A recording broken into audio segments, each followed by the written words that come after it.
All right, so chemistry is the study of stuff, but we have a fancy word for stuff, one of our vocabulary terms, and we call it matter. Now, matter in our view is made of particles. And so, one of the things that we've learned is to draw particle diagrams. And these are some examples of particle diagrams, and we use them to describe matter and the changes that it goes through. We also want to collect data about matter. And so the first type of data that we've been collecting is mass data.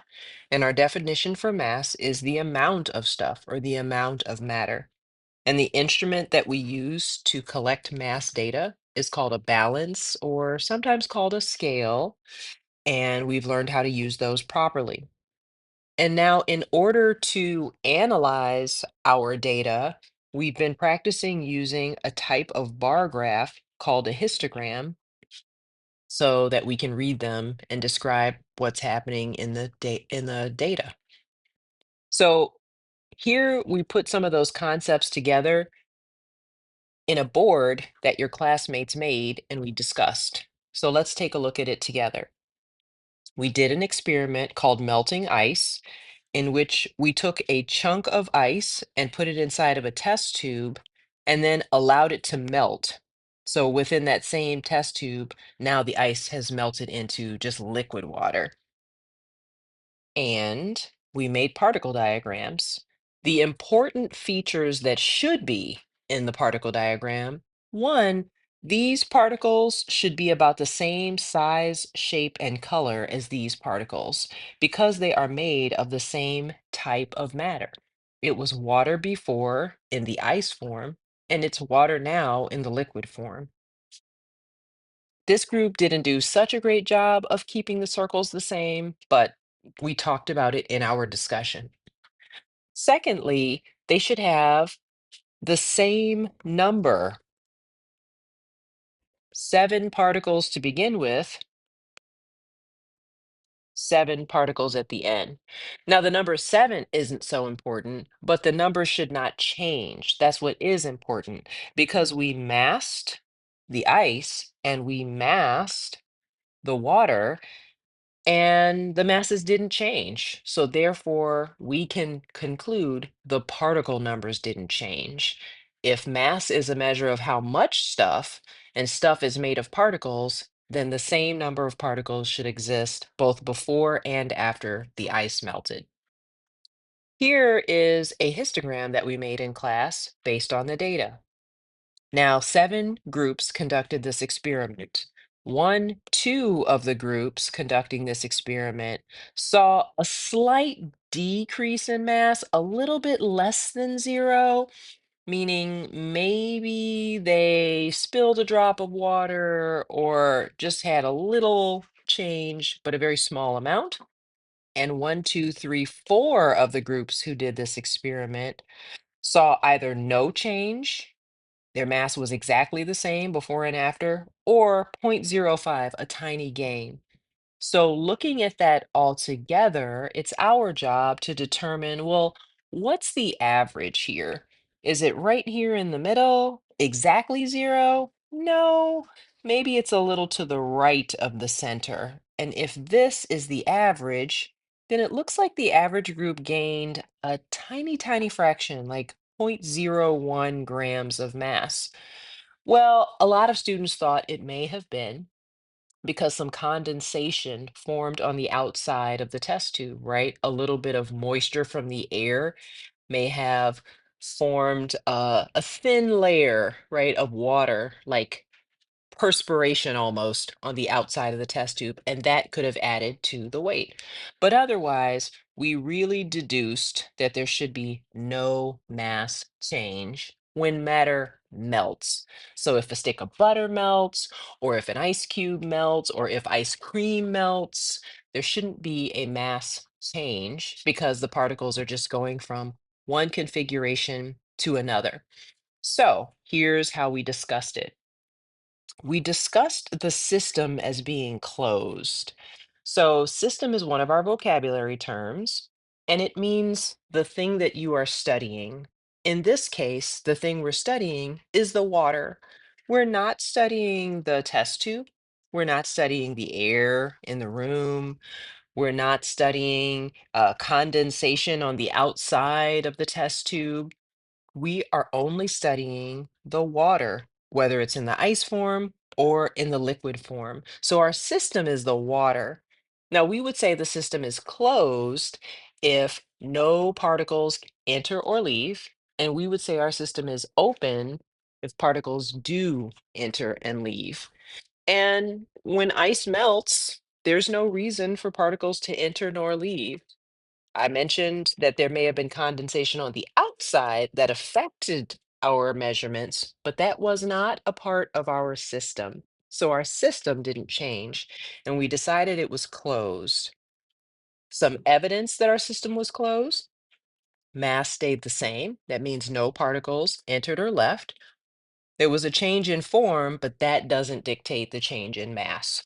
So we put together the vocabulary with the data analysis using a graph and our model of matter using particles in the diagram form to understand this change in matter. I have here a few more experiments that we've done, and some of the vocabulary I described: the term system, open, and closed. So we can examine one more of these systems together. Here's one. Students did an experiment where they dissolved sugar into water. Let's start with the particle diagram. So what's our system? Is it the test tube? Is it the air? Well, what are we doing again? We're dissolving sugar into water. So our system is just the water and the sugar. Now, the sugar was in a little package, but the package is not a part of our system. So we masked those things before, and then we mixed the sugar particles inside of the water and masked those things afterwards. The students deduced that while some of them may have spilled some sugar and they weren't able to capture its mass necessarily on the scale, the sugar wasn't destroyed, it didn't go away, it still existed. And hopefully, the goal was to get all of the sugar from the packet into the test tube. So, therefore, no particles left the system and no new particles were added. So when we made our histogram, let's look for the 0 point right here. So some groups did get no change, zero change in their mass, and that's a great thing. That's what we were expecting. But we saw a few groups gained a little mass for some reason, and some groups lost, and they admitted to have it spilled some sugar. Three groups got about no change. One group lost and one group gained. So our average here looks like it's not exactly in the middle, but maybe just a little to the left of the middle. So the average group might have lost about 0.04 grams of sugar. It was kind of tough to get all the sugar in the cup because it was a very powdery sugar. And so it spread out as soon as you opened the packaging. What about the system? Since the system is defined as the sugar and the water, and no particles really entered or left, although they may have been spilled, they weren't destroyed. We know where they went. We could have possibly put them on the scale. It just would have been difficult to get every granule.